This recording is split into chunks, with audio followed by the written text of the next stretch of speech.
అందరికీ నమస్కారం. నేను మీ కిరాకార్పిని. బిరదవోలు శ్రీకాంత్ రెడ్డి ఈ మధ్య కాలంలో అరెస్ట్ అయినాడు. ఇప్పుడు నేను చేయబోతున్న వీడియోకి దీనికి సంబంధం ఉంది. క్వాజ్ అక్రమ తవ్వకాలు, పెద్ద ఎత్తున పేలుడు పదార్థాలు వినియోగించడం, అట్రాసిటీ కేసులు, వీటన్నిటి మీద ఏటువల్ నిందితుడిగా బిరదవోలు శ్రీకాంత్ రెడ్డి కూడా ఉన్నాడు.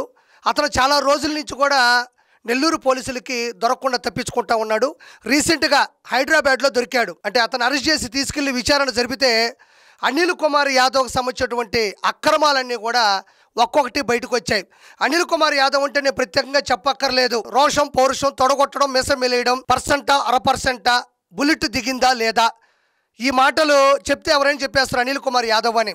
ఆయన అభివృద్ధి అయినా ఏదైనా ఈ మాటల్లోనే ఉనింది, కానీ ఏ రోజు కూడా చేతల్లో లేదు. కాబట్టి 2024 ఎలక్షన్స్లో లోక్సభ స్థానం నరసరావుపేట నుంచి కూడా ఆయన ఓడిపోవడం జరిగింది. పెద్దోళ్ళు ఎప్పుడో మాట చెప్తూ ఉంటారు, వయసులో ఉన్నప్పుడు 4 రాళ్ళు వెనకేసుకోవాలని. కానీ అనిల్ కుమార్ యాదవ్ చాలానే వెనకేసుకున్నాడు. మైండ్స్ వెనకేసుకున్నాడు, వైన్స్ వెనకేసుకున్నాడు, గ్రావిల్ వెనకేసుకున్నాడు, ఇసుక వెనకేసుకున్నాడు, లెక్కర వెనకేసుకున్నాడు. అక్రమంగా 5,000 కోట్ల రూపాయలు వెనకేసుకున్నాడు. అనిల్ కుమార్ యాదవ్ నోరెంత ఉంటుందో ఆయన అక్రమాలు, ఆయన అవినీతి, ఆయన ఆస్తులు అన్ని ఉంటాయి. అంటే ఎంత ఉంటుంది అనమాట నోరు, అంత ఉంటాయి ఇవన్నీ కూడా. అయితే ఈ బిరదవోలు శ్రీకాంత్ రెడ్డి అనే వ్యక్తి నెల్లూరులో ఒక కీలక వైఎస్ఆర్సీపీ నేత. అదే విధంగా అనిల్ కుమార్ యాదవ్కి ముఖ్య అనుచరుడు. అంటే అనిల్ కుమార్ యాదవ్ సంబంధించిన ప్రతి విషయాన్ని కూడా అతనే నడిపిస్తూ ఉంటాడు. అయితే అనిల్ కుమార్ యాదవ్ 2019 నుంచి 24 మధ్యన సైదాపురం, గూడూరు, పొదలకూరు పరిసర ప్రాంతాల్లో తెల్లరాయి అని ఒకటి ఉంటుంది. క్వాజ్ తెల్లరాయి, దానికి చాలా డిమాండ్ ఉంటుంది. దాన్ని చైనాకు కూడా ఎక్స్పోర్ట్ చేస్తూ ఉంటారు. ఈ అనిల్ కుమార్ యాదవ్ ఈ యొక్క క్వార్జ్లో వేలు పెట్టి 1,000 కోట్ల రూపాయలు కూడా సంపాదించడం జరిగింది. అంటే ఈ తెల్లరాయి ఎక్కడుందో కనిపెట్టడం, అంటే ఎక్స్పోర్టర్ల దగ్గర డబ్బులు వసూలు చేయడం, వ్యాపారం చేసే వాళ్ళకేమో టార్గెట్లు పెట్టడం, ట్యాక్స్ విధించడం.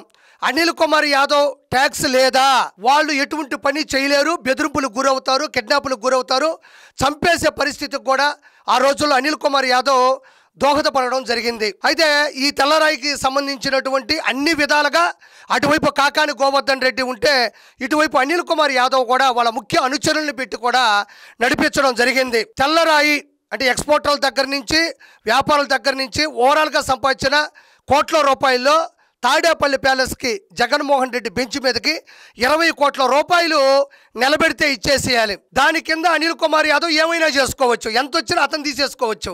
దాని ముందు ఎక్స్పోర్టర్లు వ్యాపారం చేసేటోళ్ళ దగ్గర డబ్బులు తీసుకుంటాడు. అయితే 20 కోట్ల రూపాయలు జగన్మోహన్ రెడ్డికి ఇస్తే ఇతను ఎంత సంపాదించుంటాడో ఒకసారి మనం ఆలోచించాలి. ఈ అక్రమంగా కమిషన్ల ద్వారా సంపాదించిన డబ్బులన్నింటినీ కూడా అనుచరులు, వాళ్ళ బంధువులు, మిగతా ఎవరైతే ఆయనకి సన్నిహితంగా ఉంటారో వాళ్ళ అకౌంట్లో కూడా డబ్బులు తరలించడం జరిగింది. ఆ డబ్బుల్ని అతని పిఏ నాగరాజు అని ఉంటాడు, అతని పిఏ నాగరాజు ఆ డబ్బులన్నింటినీ కూడా కీలక నేతకి, కీలకమైనటువంటి ఈ అమౌంట్ని ఒక కీలక నేతకి పంపించడం జరిగింది.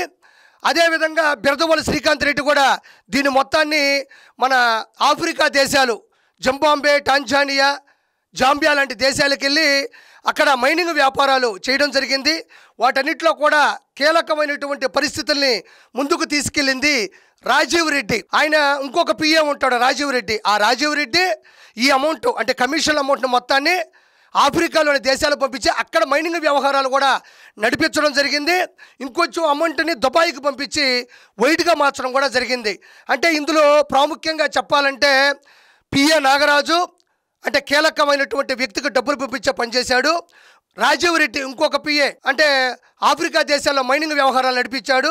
శ్రీకాంత్ రెడ్డి, బిరదవోలు శ్రీకాంత్ రెడ్డి ఇవన్నీ కూడా నెల్లూరులో లోకల్గా అన్నిటినీ కూడా దగ్గరుండి నడిపించడం, ఆ డబ్బుల్ని వసూలు చేయడం కూడా జరిగింది. ఇతర కాకాని గోవర్ధన్ రెడ్డికి అనిల్ కుమార్ యాదవ్ కూడా అత్యంత సన్నిహితుడు, అనుసంధానంగా ఉండేవాడు. ఇది ఒకసారిగా వెలుగులోకి రావడం, బిరదవోలు శ్రీకాంత్ రెడ్డిని అరెస్ట్ చేసి విచారణ జరిపితే అన్నీ కూడా చెప్పడం జరిగింది. ఆధారాలతో సహా, నిరూపణలతో సహా కూడా నికార్సుగా బయటపడడం జరిగింది. అయితే ఇప్పుడు అనిల్ కుమార్ యాదవ్ వీటన్నిటి మీద కూడా ఖచ్చితంగా అరెస్ట్ అవుతాడు. 100% ఇతని మీద చర్యలు తీసుకుంటారు. రిమాండ్కి వెళ్ళే అవకాశం కూడా ఉంది. మనీ లాండరింగ్ వ్యవహారంలో రంగంలోకి దిగినటువంటి ఈడీ ఒక్కసారిగా ఆరా తీసేసరికి వీళ్ళందరూ కూడా ఎవరైతే ఉన్నారో పిఏలు, మిగతా అనుచరులు, ముఖ్యులు ఎవరైతే ఉన్నారో వాళ్ళందరూ కూడా దుబాయ్కి పారిపోవడం జరిగింది. అంటే ఎవరైతే తొత్తులుగా పనిచేశారో వాళ్ళందరూ కూడా పారిపోవడం జరిగింది. గత రోజుల్లో నేను గూడూరులో ఉన్నప్పుడు కూడా నేను కూడా చూశాను. ఎక్కడైతే క్వార్జ్ తెల్లరాయి ఉంటుందో అక్కడ వీళ్ళే ఒక ట్రాక్టర్లు పెట్టడం, జేసీబీ పెట్టడం, వాళ్ళకి 2000 రూపాయలు ఇవ్వడం, దాన్ని తరలించి దాన్ని తరలించేయడం, దానికి అనిల్ కుమార్ యాదవ్ ఒక రేటుకి అనిల్ కుమార్ యాదవ్కి ఇచ్చేయడం, దాన్ని వాళ్ళు ఏరే రేటుకు అమ్ముకోవడం కూడా జరిగింది. ఆ రోజుల్లో అనుకునేవాడిని ఇది ఎప్పటికైనా బయటపడుతుందని.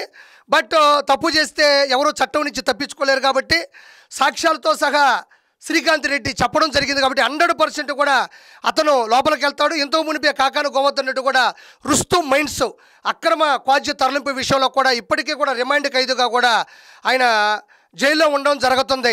ఈ అనిల్ కుమార్ యాదవ్ గురించి నేను ప్రత్యేకంగా చెప్పక్కర్లేదు. ఇతగాడు ఇంతకు ముందే నెల కూడా కాలేదనుకుంటా, నల్లపురెడ్డి ప్రసన్న కుమార్ రెడ్డి ఒక వేదిక మీద ప్రశాంతి రెడ్డి గారిని దుర్భాషలాడాడు, దారుణంగా మాట్లాడాడు. క్యారెక్టర్ అసాసినేషన్ చేస్తే పక్కనే చైర్లో కూర్చున్నటువంటి అనిల్ కుమార్ యాదవ్ కాలు మీద కాలేసుకొని ముసిముసిగా నవ్వుతూ ఆడవాళ్ళని కించపరుస్తూ ఉంటే అతను చాలా ఎంజాయ్ చేశాడు. వాళ్ళ ఉసురు ఊరికే పోదు. కాబట్టి 100% ఈ విషయంలో అతను లోపలికి వెళ్ళే అవకాశం ఉంది. ఇవే కాకుండా చాలా రకాలైనటువంటి కేసుల్లో కూడా అతను ప్రధాన ముద్దాయిగా బయటకు రాబోతా ఉన్నాడు. ఇది మచ్చుతునక మాత్రమే, లోపలికి వెళ్ళే కొద్దీ చాలా వస్తూనే ఉంటాయి. అదేవిధంగా అనిల్ కుమార్ యాదవ్ బండారం బయటపడింది. ఖచ్చితంగా అతను శిక్షకి అర్హుడు. రానున్న రోజుల్లో జీవితాన్ని జైల్లోనే అనుభవించబోతున్నాడు. Thank you so much.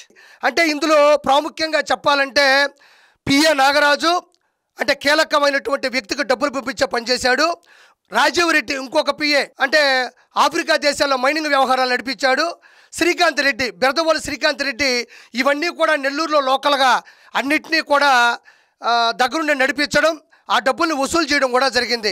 ఇతర కాకాను గోవర్ధన్ రెడ్డికి అనిల్ కుమార్ యాదవ్ కూడా అత్యంత సన్నిహితుడు, అనుసంధానంగా ఉండేవాడు. ఇది ఒకసారిగా వెలుగులోకి రావడం, బెరదవోలు శ్రీకాంత్ రెడ్డిని అరెస్ట్ చేసి విచారణ జరిపితే అన్నీ కూడా చెప్పడం జరిగింది. ఆధారాలతో సహా నిరూపణలతో సహా కూడా నికార్సుగా బయటపడడం జరిగింది.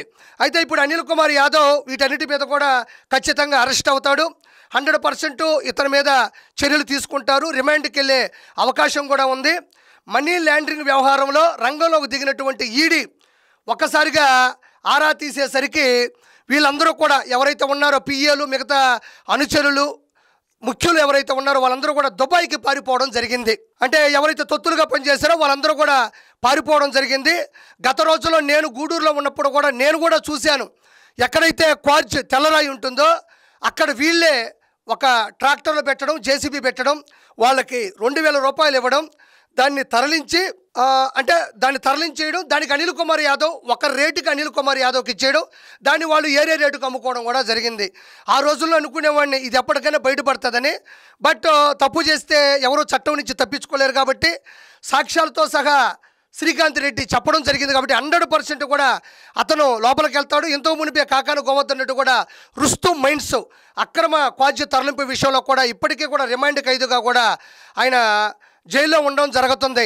ఈ అనిల్ కుమార్ యాదవ్ గురించి నేను ప్రత్యేకంగా చెప్పక్కర్లేదు. ఇతగాడు ఇంతకు ముందే నెల కూడా కాలేదనుకుంటా, నల్లపురెడ్డి ప్రసన్న కుమార్ రెడ్డి ఒక వేదిక మీద ప్రశాంతి రెడ్డి గారిని దుర్భాషలాడాడు, దారుణంగా మాట్లాడాడు.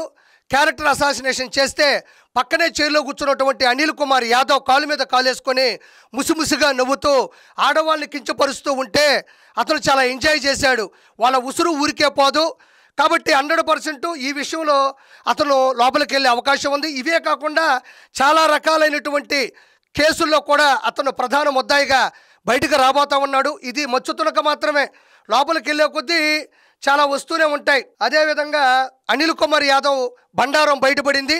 ఖచ్చితంగా అతను శిక్షకి అర్హుడు. రానున్న రోజుల్లో జీవితాన్ని జైల్లోనే అనుభవించబోతున్నాడు. Thank you so much.